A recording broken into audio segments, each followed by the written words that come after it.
Hi hello guys welcome back to my YouTube channel guys. Morning ಬೇಗನೆ ಎದ್ಬಿಟ್ಟು ಈ ರೀತಿಯಾಗಿ ರಂಗೋಲಿ ಹಾಕಿದೆ ನೋಡಿ ಗೈಸ್. ಹೇಗಿತ್ತು ಅಂತ ಕಮೆಂಟ್ ಮಾಡಿ, like share and subscribe my YouTube channel guys. ಆಮೇಲೆ ಹೊಸ್ತಿಲ್ ಪೂಜೆ ಎಲ್ಲ ಮಾಡ್ಕೊಂಡು ರಂಗೋಲಿ ಎಲ್ಲ ಮುಗಿಸ್ಬಿಟ್ಟು ಒಳಗಡೆ ಬಂದು ದೇವ್ರ ಪೂಜೆ ಈ ರೀತಿಯಾಗಿ ಮಾಡ್ಕೊಂಡೆ ನೋಡಿ ಗೈಸ್. ಹೇಗಿತ್ತು ಅಂತ ಕಮೆಂಟ್ ಮಾಡಿ. ಶಾರ್ಟ್ ಆ್ಯಂಡ್ ಸಿಂಪಲ್ ಆಗಿ ಈ ರೀತಿಯಾಗಿ ನಾನು ವಿಷ್ಣು ಪಾದ ಪೂಜೆನ ಮಾಡಿಕೊಂಡೆ.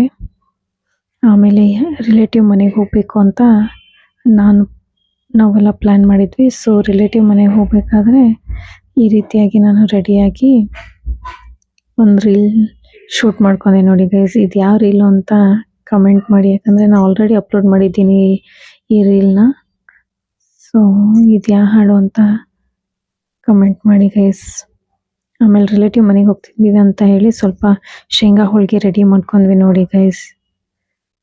ನನಗಂಕೂ ಅಷ್ಟು ಮಾಡೋಕ್ಕೆ ಬರಲ್ಲ, ನಮ್ಮಮ್ಮನೇ ಎಲ್ಲ ರೆಡಿ ಮಾಡಿಕೊಂಡ್ರು. ತಾಯಿ ಕೈ ರುಚಿ ಎಲ್ಲ ರುಚಿಗಿಂತ ಒಂದು ಕೈ ಮೇಲೆ ಅಂತಾರಲ್ಲ, ಸುಳ್ಳಲ್ಲ. ಸೊ ನಮ್ಮಮ್ಮ ಎಲ್ಲ ರೆಡಿ ಮಾಡಿಕೊಂಡ್ರು. ಸೊ ಅವ್ರು ಮಾಡೋದನ್ನು ನೋಡ್ಕೊಂಡಿದ್ದೀನಿ. ನೆಕ್ಸ್ಟ್ ಟೈಮ್ ನಾನು ಟ್ರೈ ಮಾಡ್ತೀನಿ ಗೈಸ್. ಆಮೇಲೆ ಈ ರೀತಿಯಾಗಿ ಹೂರಣ ಮತ್ತು ಹಿಟ್ಟನ್ನು ಎಲ್ಲ ರೆಡಿ ಮಾಡಿ ಇಟ್ಕೊಂಡಿದ್ರು. ನಮ್ಮಮ್ಮ ಹೇಗೆ ಲಟ್ಟಿಸ್ತಾರೋ ಹಾಗೆ ನಾನು ಬೇಯಿಸೋಕೆ ಸ್ಟಾರ್ಟ್ ಮಾಡಿದೆ ಗೈಸ್.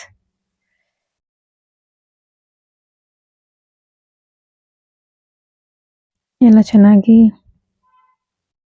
ಬೇಯಿಸಿದೆ ನೋಡಿ ಗೈಸ್.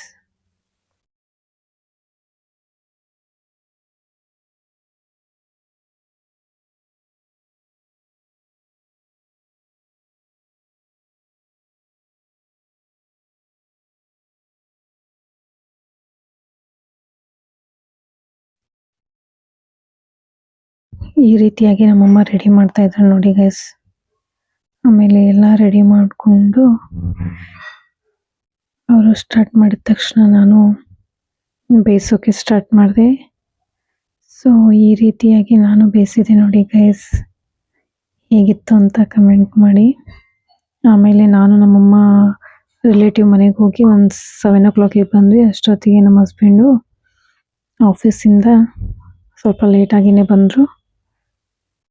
ಸೊ ಅವ್ರು ಬರೋದನ್ನು ವೀಡಿಯೋ ಮಾಡಿಕೊಂಡೆ. ಆಮೇಲೆ ಅವ್ರು ಬರೋ ಟೈಮ್ ಎಷ್ಟಾಗಿತ್ತು ಅಂತ ಅಂದರೆ ನೋಡಿ ಗೈಸ್, ಇಲ್ಲಿ 10 o'clock ಆಗಿತ್ತು. Thank you guys. Like share and subscribe my YouTube channel guys.